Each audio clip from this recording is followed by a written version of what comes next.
Look, our good friend, the Swedish doom goblin, as she's been called here on Sky News, has been detained by Israeli Defense Forces off the coast of Gaza. She describes it as a kidnapping, which is rather insulting to the 55 hostages still being held in Gaza for 611 days. But it really is just quite staggering, the victim complex that they have. Gazans are literally risking their lives to protest against Hamas while they're sailing towards Hamas, only condemning Israel, making no mention of the hostages, no mention of October 7. The double standards are honestly really shocking. So what do you guys reckon? Will Israel have to show her the October 7 footage? I've heard that as one of the options. Another one is organise a tour for her of Israel to see the apartheid for herself. Obviously, what she'll realise is 20% of the country is actually Arab Muslim and living perfectly happily in the supposed apartheid state. But it really is interesting. Here's a little clip of her being detained by the Israelis.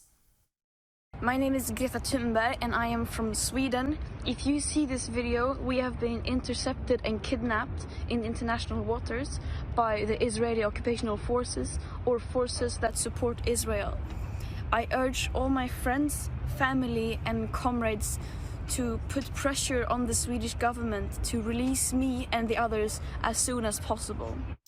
So these profound humanitarian activists and all the aid they were carrying, well, it amounted to less than a truckload. Over 1,000 truckloads have entered Gaza in the last 2 weeks. So much for this wonderful, miraculous humanitarian convoy. I had to laugh at Greta's video there saying, if you were watching this video, it is evidence that I've been kidnapped by the IDF. She wishes, better to be kidnapped by the IDF than by Hamas, which was the other option she was facing. And of course, I think she wanted to be intercepted by the IDF because now she gets exactly what she was after. We had protests outside Anthony Albanese's office today calling for Greta to be released by the IDF. We had Turkey calling Israel a terrorist state for kidnapping Greta Thunberg. We had the Iranians accusing Israel of piracy.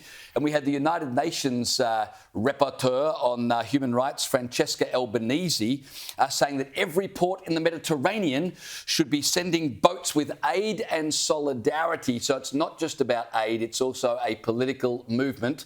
That's by her own admission. And that's exactly what Greta wanted. She never wanted to get to Gaza because that would have been awkward. What she wanted was to be intercepted by the IDF, to have her moment. The only thing she didn't get was she didn't get aggressive, nasty Israeli soldiers, which would have topped it off instead. And we saw some footage earlier where they're sitting in their life jackets being handed bottles of water and sandwiches by the very nice members of the IDF, who, as you said, Freya, will show her a video of the atrocities committed on October 7. Would that Penny Wong was on the boat, because she could do with seeing that video, and maybe Anthony Albanese could get on a boat to Gaza, be intercepted by the IDF and see that video as well. But then she'll be returned safely to her home, as the IDF have said. Kidnapping, not a bit, she wishes. Well, let's be clear. The main contents of that boat is fossil fuels and hot air. But this is why they should have just let her sail on to Gaza. As you said, they have given her exactly what she wanted, which is the photo opportunity to say, oh, I've been manhandled by the IDF and I've been taken away and they won't let me go to Gaza. Just let her go to Gaza. What did Israel have to lose in doing so? She'd rock up there. If she meets some Hamas terrorists, that's her problem.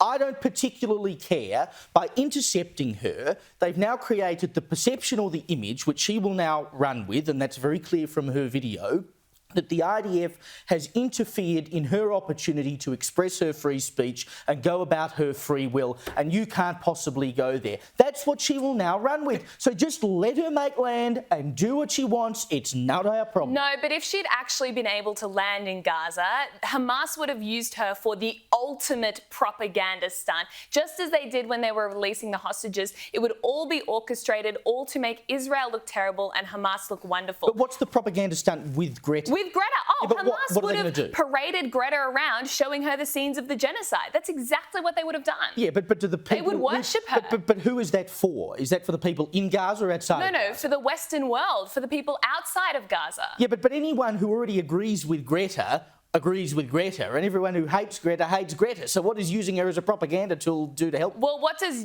any Hamas propaganda tool do? People want an excuse to hate Israel, and it gives them more of an excuse. Anyone who thinks Israel did the wrong thing by preventing these people getting to a war zone clearly is biased in the first place. I mean, But is people that, are going to believe that's her whatever they business. believe. That's her business. Just, like, if she wants to go to a war But zone... Israel get hit on both sides, right? So they're accused of... But I'm not hitting Israel. I'm not going to hit Israel if they let her get there. I'm just saying let her go. If you're an idiot, if you're dumb enough to get on a boat and float yourself into a war zone, good luck to you. Yeah, but I'm saying people say Israel have to keep, civilians safe in a war zone. So if they were allowed to, if they were to allow these civilians into a war zone, well, then they'd be accused of not doing that. Oh, we should just be more Darwinian about it. If you get yourself in trouble, you get yourself in trouble. I don't care. Let's